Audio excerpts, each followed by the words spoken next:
तो नमस्कार, आपका स्वागत है आज के एपिसोड में। आपने भारत के पहले फील्ड मार्शल सैम मानेकशॉ के बारे में तो सुना ही होगा। इनके ऊपर एक मूवी भी आई थी, सैम बहादुर। भारतीय न्यूक्लियर प्रोग्राम के जो जनक थे होमी जहांगीर भाभा, इनका भी नाम आपने अपनी जिंदगी में कभी ना कभी सुना ही होगा। जो भारतीय व्यापार की बैकबोन माना जाता है, टाटा ग्रुप, जमशेदजी टाटा ने जिसको शुरू किया था, जिसको रतन टाटा जी इस मुकाम पे लेके आए हैं। चाहे भारत की पहली एयरलाइंस हो, पहला 5 स्टार होटल हो, सबका सब टाटा ग्रुप की ही देन है। बॉलीवुड की बात की जाए तो बमन ईरानी के बारे में आपने सुना ही होगा। ये जितने भी लोग हैं और इनके अलावा भी बहुत ऐसे लोग रहे हैं भारत के इतिहास में जो एक ऐसी कम्युनिटी से बिलोंग करते हैं जिनके बिना भारत के इतिहास की कल्पना करना भी मुश्किल है। मैं बात कर रहा हूं पारसी लोगों की। लेकिन बहुत बार लोगों को इस बारे में थोड़ा सा डाउट हो जाता है कि पारसी एक धर्म है, जैसे हिंदू एक धर्म है, जो इस धर्म को मानते हैं उन्हें हिंदू कहा जाता है। मुस्लिम एक धर्म है, जो उसको मानते हैं उन्हें मुस्लिम्स कहा जाता है। तो इसी वजह से कई लोगों को लगता है कि पारसी भी एक धर्म है, जिसको मानने वालों को पारसी कहा जाता है, जबकि एक्चुअली में पारसी कोई धर्म नहीं है। पारसी लोग, पारसी कम्युनिटी, पारसी समुदाय जिस धर्म को मानता है उसे कहा जाता है ज़ोरास्ट्रिज्म। और इनको पारसी इस वजह से बुलाया जाता है क्योंकि ये ईरान से भारत आए थे, जो उस समय पर्शिया कहलाता था। अब आप कहेंगे कि भारत में तो ईरानी लोग भी रहते हैं, अगर ईरानी भी ईरान से आए, पारसी भी ईरान से आए, तो इनको पारसी और इनको ईरानी क्यों कहा जाता है? तो इसके लिए आपको जानना होगा पारसी लोगों का इतिहास, ये कब आए, क्या इन्होंने भारत में आके किया, आज की डेट में ये इतने सक्सेसफुल कैसे बने, और क्या है डिफरेंस पारसी और ईरानी के बीच में, इस बारे में आज के एपिसोड में हम बात करेंगे। अब बात की जाए पारसी अगर धर्म नहीं है तो एक्चुअली इनका धर्म क्या है।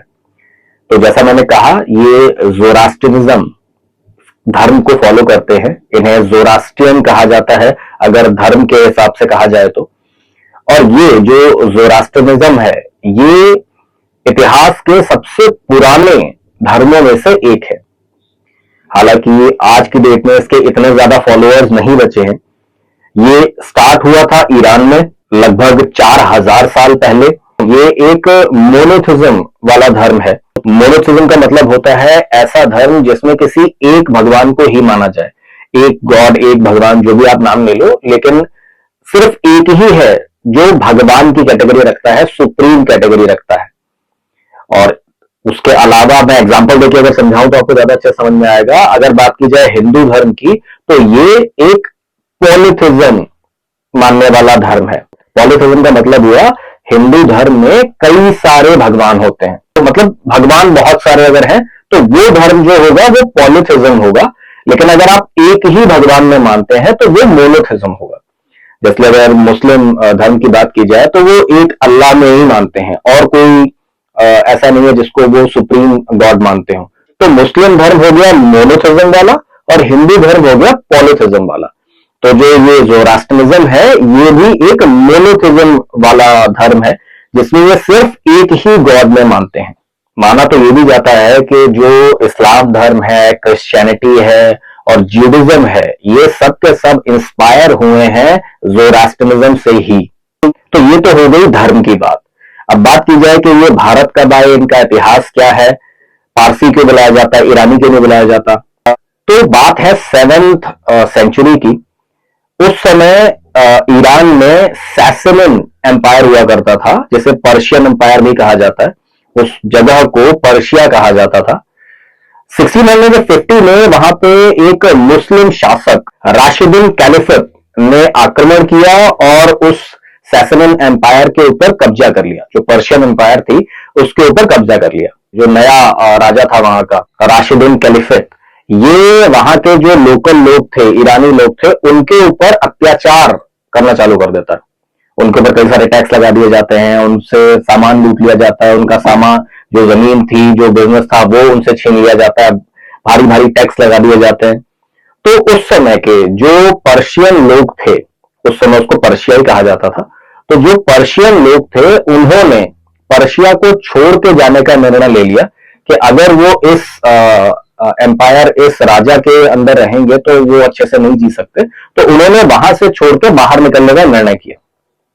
और वहां से जब वो निकले तो वो निकल के आए भारत में, गुजरात के पास के दीव द्वीप पर।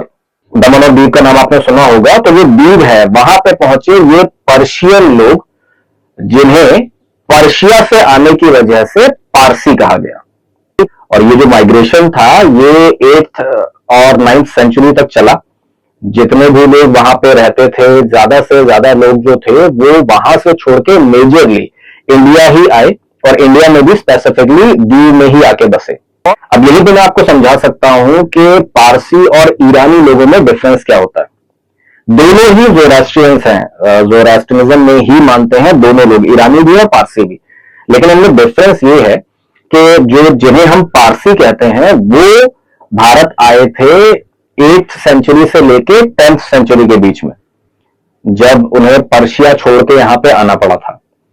और जिन्हें हम ईरानी कहते हैं वो भारत में आए थे 19th सेंचुरी और 20th सेंचुरी में, जब वो ईरान बन चुका था। ऑब्वियसली अगर कोई 1000 साल पहले से किसी जगह पे रह रहा है तो उसके जो कस्टम्स हैं, उनके जो रंग ढंग है, रहने का तरीका, लहजा सब बदल जाएगा। 1000 साल से वो लोग यहाँ पे रह रहे हैं, और जो अभी आए हैं वो ऑब्वियसली थोड़े अलग होंगे। इसीलिए जो पहले 8th एंड 10th सेंचुरी में आए थे उन्हें कहा जाता है पारसी, जो 19th और 20th सेंचुरी के दौरान में आए उन्हें कहा जाता है ईरानी। अब यहाँ पे एक और बात बतानी बहुत जरूरी है कि क्योंकि जो पारसी लोग हैं उनका माइग्रेशन इंडिया में 7th सेंचुरी के अराउंड में हुआ था, और आज हम 21st सेंचुरी में हैं, तो लगभग 1200-1300 साल पहले वो लोग यहाँ पे आए थे। तो जिस समय वो लोग यहाँ पे आए थे उसका कोई बहुत अच्छा रिटन डॉक्यूमेंट या रिटन कोई सबूत या ऐसी कोई चीज हमारे पास में नहीं है जो हमें एग्जैक्टली बता सके कि जब वो आए तो एग्जैक्टली कब आए, एग्जैक्टली उनके आने पे क्या हुआ क्या नहीं हुआ। जो पहला रिटन रिकॉर्ड हमारे पास में पारसी लोगों के लिए है वो एक कविता है जो 16th सेंचुरी में लिखी गई थी, मतलब उनके आने के बहुत समय के बाद, कई 100 साल के बाद, जिसे कहा जाता है किस्सा ए संजन। किस्सा ए संजन हमें ये इतिहास बताता है पारसी लोगों का कि जब ये पर्शिया को छोड़ के भारत में आए थे, तो जैसा मैंने कहा ये शुरुआत में तो आके दीव में रुके थे, लेकिन फिर उन्होंने सोचा कि मेन लैंड इंडिया में आया जाए, और वहां पे आके, क्योंकि जो जोरास्ट्रियन धर्म है वो कैपिटलिज्म को बहुत ज्यादा बढ़ावा देता है, उनका मेन जो फोकस होता है वो कैपिटलिज्म पे रहता है। तो ज्यादातर पारसी लोगों को भी अगर आप देखोगे तो वो बिजनेस में ज्यादा इंटरेस्टेड होते हैं, नौकरी वगैरह इतना नहीं करते, वो डीप रूटेड चीज है उनके लिए। तो जब ये लोग इंडिया भी आए, इन्होंने अपना बिजनेस जो दीव वगैरह में किया, वहां पे दीव में ये 15-20 साल के अराउंड रहे, 19 साल रहे। उसके बाद जब इन्होंने मेन लैंड इंडिया में आने की सोची तो जो गुजरात का संजन शहर था, ये लोग सबसे पहले वहां पे आए। वहां पे उस समय एक महाराजा राणा राज किया करते थे। ये पारसी लोग आए थे, इनके जो रिप्रेजेंटेटिव थे उन्होंने जब राणा जी से रिक्वेस्ट करी तो राणा जी ने एक दूध का बर्तन मंगाया जो ऑलमोस्ट भरा हुआ था, और उसे इनके गुरु के सामने रख दिया, जो इनके नेता थे उनके सामने रख दिया, और उनसे कहा कि भाई देखो हमारा राज्य जो है वो इस दूध के बर्तन के तरीके से है, अब अगर इसमें हम और कुछ भी डालेंगे तो ये छलक जाएगा, भर जाएगा दूध, तो ये इस वजह से हम आपको अपने यहाँ पे एक्सेप्ट नहीं कर सकते। तो जो पारसी लोगों के रिप्रेजेंटेटिव उस समय वहां पे आए थे, उन्होंने अपने पास से थोड़ी सी चीनी निकाली और उस चीनी को उस दूध में डाल दिया, और राजा को ये चीज कही कि जिस तरीके से उस दूध में ये चीनी घुल गई है, हम सभी जोरास्ट्रियन लोग जो हैं, पर्शिया से आने वाले पारसी लोग जो हैं, ये भी आपके राज्य में इसी तरीके से घुल मिल जाएंगे। ये किस्सा इस संजन में लिखा हुआ है, जो एकमात्र रिटन रिकॉर्ड कहा जाता है पारसी लोगों के इंडिया आने का। तो जो ये चीज थी, इसको देख के राजा राणा जो थे वहां के महाराजा, वो बहुत खुश हो गए, उनको बड़ी अच्छी लगी ये फिलॉसफी उनकी, तो उन्होंने अलाउ कर दिया कि हाँ ठीक है, आप लोग आ जाओ, हमारे यहाँ रहो, आप लोग बड़े अच्छे लोग लग रहे हो, आप हमारे यहाँ रहो। लेकिन उन्होंने उसके कुछ नियम बनाए। तो जो शर्तें उन्होंने रखी थी वो मेनली ये थी कि जो भी पारसी लोग वहां पे आए हैं, उनका रहन सहन, पहनावा, ढंग सब कुछ अलग है, उन्हें भारतीय परंपराओं को अपनाना होगा। जो उनकी महिलाएं हैं उन्हें साड़ी पहन के रहना होगा। जो पुरुष हैं वो अपने साथ में कोई हथियार कैरी नहीं करेंगे। जो उनके धर्म गुरु हैं, जो उनसे मिलने भी आए थे, वो अपने धर्म के बारे में, अपने बिलीफ्स के बारे में राजा को सारी चीज एक्सप्लेन करेंगे। तो ये सारी चीजें थी जो उन्होंने शर्तें रखी कि शांतिपूर्ण तरीके से जो पारसी लोग हैं वो उनके राज्य में रह सके।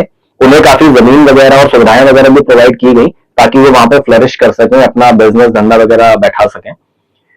उसके बाद में अगले 100-200 साल तक जो पारसी लोग थे वो इस स्पेसिफिक संजन शहर में ही रहे।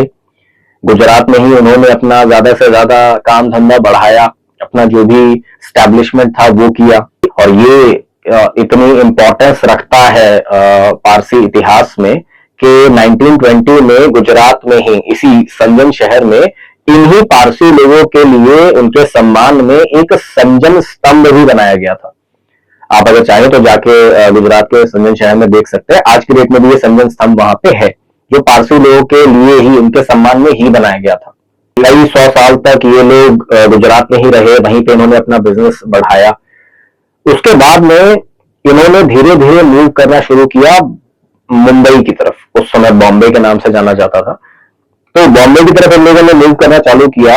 और 17वीं सेंचुरी 18वीं सेंचुरी की अगर बात की जाए तो जो ब्रिटिशर्स थे, फ्रांसीसी लोग थे, उन लोगों ने भी मुंबई में ही आके बिजनेस करना चालू किया था सबसे पहले, क्योंकि बिजनेस पोर्ट के तौर पे मुंबई ही उस समय सबसे ज्यादा पॉपुलर था। तो पारसी लोग भी धीरे धीरे गुजरात से मूव होकर मुंबई में आए। इसी वजह से जो पारसी लोगों की सबसे बड़ी पॉपुलेशन है वो मुंबई में ही देखने को मिलती है। 17वीं और 18वीं सेंचुरी की ही बात है जब पारसी लोगों ने मुंबई में आके मेजरली चाइना से ट्रेड करना चालू किया। और चाइना से जो बेसिक ट्रेड था इनका, मेन ट्रेड था इनका, वो था ओपियम और कॉटन का। उस समय कॉटन इंडस्ट्री काफी फ्लरिश कर रही थी और ओपियम का भी काफी बड़ा मार्केट था। तो उसकी ट्रेडिंग करने का काम करते थे पारसी लोग। और वहां का जो कॉटन वगैरह हुआ करता था, जो साड़ियां होती थी, वो भी पारसी लोगों को बहुत पसंद आती थी, चाइनीज कपड़े की बनी हुई। इसी वजह से जो आज की डेट में पारसी एम्ब्रॉयडरी आप देखोगे उसमें चाइना का इन्फ्लुएंस देखने को मिलेगा आपको। जो ये साड़ियां वहां से चाइना वगैरह से बनवा के लाते थे, एम्ब्रॉयडरी करवा के लाते थे, इन्हें गारा साड़ीज कहा जाता था। और अगर आप इनको ध्यान से देखोगे तो इनमें पारसी इन्फ्लुएंस भी है, इंडियन इन्फ्लुएंस भी है और थोड़ा थोड़ा चाइनीज इन्फ्लुएंस भी देखने को मिलता है। यही रीजन है इन 11 साड़ीज में इन तीनों जगह का इन्फ्लुएंस देखने को मिलता है। अब 1820 की बात है जब चाइना में ओपियम की वजह से नशे की लत कॉमन पॉपुलेशन में बहुत ज्यादा बढ़ गई थी। तो 1829 में चाइना ने अपने यहां ओपियम को बैन कर दिया। अब जब ओपियम ही बैन हो गया और मेन ट्रेडिंग भी उसी की होती थी, तो जो पारसी लोग थे उन्होंने भी ओपियम ट्रेडिंग को बंद करके मेजरली जो कॉटन की ट्रेडिंग थी, मैन्युफैक्चरिंग थी, उसमें अपना ध्यान देना शुरू कर दिया। और ये वही समय था जब कॉटन ट्रेडिंग की बहुत ज्यादा डिमांड भी थी, मैन्युफैक्चरिंग और ट्रेडिंग वगैरह की बहुत ज्यादा डिमांड थी। इसी वजह से जो पारसी ट्रेडर्स थे वो काफी ज्यादा अमीर भी बने, क्योंकि जो उस समय की डिमांड थी उन्होंने उसी को पकड़ लिया और उसी में ट्रेडिंग करनी चालू करी, जिस वजह से ये लोग काफी अमीर बने। जो ओपियम का भी बिजनेस किया था उन्होंने, उसमें भी बहुत से लोग थे जो बहुत अमीर बने थे। उसके बाद कॉटन का जब धंधा हुआ तो मेन समय की डिमांड को उन्होंने पकड़ा, इसी वजह से उसमें भी ये बहुत ज्यादा फ्लरिश करते हैं। अब क्योंकि आपके पास अगर पैसा होगा तो आप बहुत सारी लाइफ इंप्रूवमेंट वाली चीजों पर ध्यान दे सकते हो। तो पारसी कम्युनिटी आज भी बहुत छोटी है। पूरे के पूरे भारत की अगर बात की जाए तो 1 लाख से भी कम पारसी लोग हैं पूरे के पूरे भारत में। 100 करोड़ से ज्यादा की पॉपुलेशन है, लेकिन फिर भी पारसी लोग 1 लाख से भी कम है। तो उस समय भी कोई बहुत ज्यादा जनसंख्या नहीं थी पारसी लोगों की। तो जितना भी एक छोटा ग्रुप था पारसी लोगों का, इन्होंने जो हायर एजुकेशन होती है, जो स्टैंडर्ड ऑफ लिविंग होता है, उसके ऊपर बहुत ध्यान दिया। जो उनके बच्चे थे उनको इंग्लिश एजुकेशन कही जाए, हायर एजुकेशन कही जाए, उस पर उन्होंने बहुत ज्यादा ध्यान दिया। जो लाइफस्टाइल होता है उस पर उन्होंने बहुत ज्यादा ध्यान दिया। तो पारसी कम्युनिटी छोटी कम्युनिटी थी, लेकिन इसकी एक इमेज बन गई उस समय के भारतीयों की नजर में भी और ब्रिटिशर्स और बाकी लोगों की नजर में भी कि ये जो कम्युनिटी है इसके सभी लोग बहुत ज्यादा पढ़े लिखे, सिविलाइज्ड और रिच होते हैं। जब पारसों की बात की जाए तो जमशेदजी टाटा के बारे में तो आपने सुना होगा, लेकिन जमशेदजी जीजीभाई उनसे भी पहले एक बहुत ही बड़े पारसी फिलैंथ्रोपिस्ट रहे हैं, जिनकी जो मेन वेल्थ थी वो उन्होंने ओपियम ट्रेडिंग से कमाई थी। लेकिन जो पारसी कल्चर है, जो ज़ोरास्ट्रियनिज्म की अगर बात की जाए तो ये लोग फिलैंथ्रोपी में बहुत ज्यादा बिलीव करते हैं। तो इन्होंने ओपियम वगैरह से, कॉटन की ट्रेडिंग से पैसे तो बहुत कमाए, लेकिन उतना ही इन्होंने जहां पे रहते हैं उस कम्युनिटी को वापस भी किया। उस समय जो पुणे वाटर वर्क्स बनाया गया था उसकी 2/3 कॉस्ट जो थी ये इन जमशेदजी जीजीभाई ने ही पे करी थी। मशहूर लेखक रुडयार्ड किपलिंग का नाम आपने सुना ही होगा। इनके पिताजी ने जिस स्कूल में पढ़ाई की थी, जे स्कूल ऑफ आर्ट, ये इन जमशेदजी जीजीभाई ने ही बनवाया था। जे हॉस्पिटल जो है वो भी जमशेदजी जीजीभाई ने ही बनवाया था। इस हॉस्पिटल को बनाने के लिए जो लैंड था और जो कंस्ट्रक्शन वगैरह का चीज था, उसका बहुत बड़ा हिस्सा जमशेदजी जीजीभाई ने ही दिया था। आज की डेट में ये Grand medical college of Mumbai का पार्ट है। तो ये जो चीज है कि आप पैसा तो कमाओ लेकिन उसको भलाई के कामों में भी लगाओ, ये ज़ोरास्ट्रियनिज्म के मूल सिद्धांतों में से एक है, जिसे सारे पारसी लोग आज की डेट में भी मानते हैं। और ऐसा नहीं है कि जमशेदजी जीजीभाई ही एकमात्र थे जिन्होंने ऐसा किया हो। अगर आप भारत में इंडस्ट्रीज की बात करते हैं, शुरुआत में मैंने जमशेदजी टाटा का नाम लिया था, टाटा ग्रुप का नाम लिया था, लेकिन एकमात्र वही नहीं है। अगर आप टाटा के बाद में दूसरा भरोसे का नाम बोलते हैं तो वो है गोदरेज। वो भी पारसी फैमिली से ही निकल के आता है। वाडिया फैमिली जो है, जो बड़े बड़े बिजनेस ग्रुप्स हैं इंडिया के, टाटा, वाडिया, गोदरेज, ये सब के सब पारसी कम्युनिटी से बिलोंग करते हैं। और भारत की बात की जाए और टाटा की बात ना की जाए, ऐसा तो हो ही नहीं सकता। जमशेदजी टाटा जो थे, उन्हें फादर ऑफ इंडस्ट्रियलाइजेशन कहा जाता है इंडिया में। बिना उनके भारत जो आज की डेट में इतने सक्सेसफुल मुकाम पे पहुंच रहा है इंडस्ट्री के मामले में, वो कभी हो ही नहीं सकता था। जो ऐतिहासिक चीजें हैं, भारत का पहला 5 स्टार होटल, पहली एयरलाइंस, पहला steel plant, Tata consultancy services की बात आप कर लीजिए, ये जो लैंडमार्क चीजें हैं, ये सब टाटा ग्रुप की देन है, जो एक पारसी फैमिली से आता है। जैसा मैंने कहा था, ऐसा नहीं है कि पारसी हैं तो सिर्फ पैसा छापने का ही काम कर रहे हैं, सिर्फ बिजनेस में ही आगे बढ़ रहे हैं।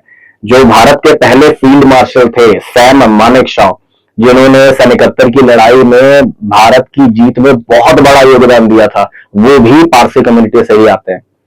इनके ऊपर जैसा मैंने कहा, सैम बहादुर मूवी बनी थी, बेहतरीन मूवी है, आप कभी अगर टाइम लगे तो जरूर देखिएगा।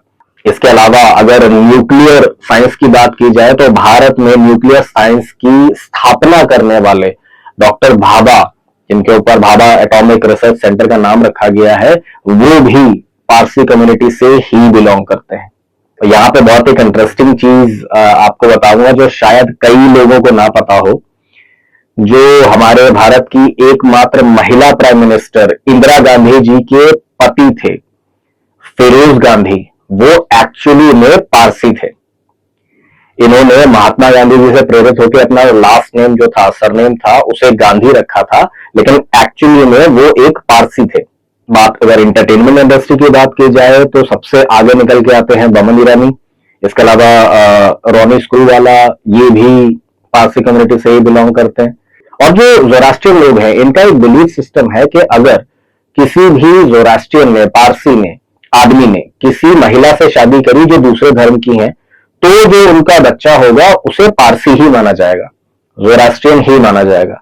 लेकिन अगर कोई ज़ोरास्ट्रियन महिला किसी दूसरे धर्म के आदमी से शादी कर लेती हैं, तो जो बच्चा पैदा होगा उसे पारसी नहीं माना जाएगा, चाहे वो महिला ज़ोरास्ट्रियनिज्म को पूरी तरह से लाइफ टाइम फॉलो करे।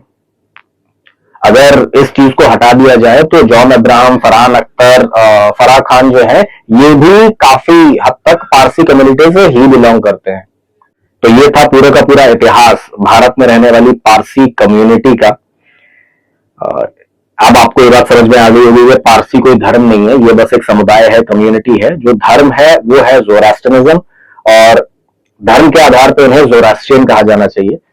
लेकिन क्योंकि ये 7th सेंचुरी में से लेकर 10th सेंचुरी के बीच में पर्शिया से भारत आए थे, इस वजह से उनको पारसी कहा जाता है।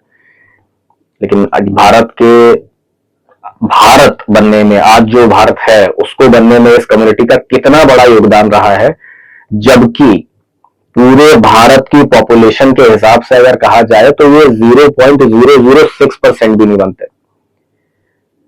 तो ये था आज का पूरा एपिसोड। अब आपसे मिलेंगे अगले एपिसोड में, तब तक के लिए नमस्कार।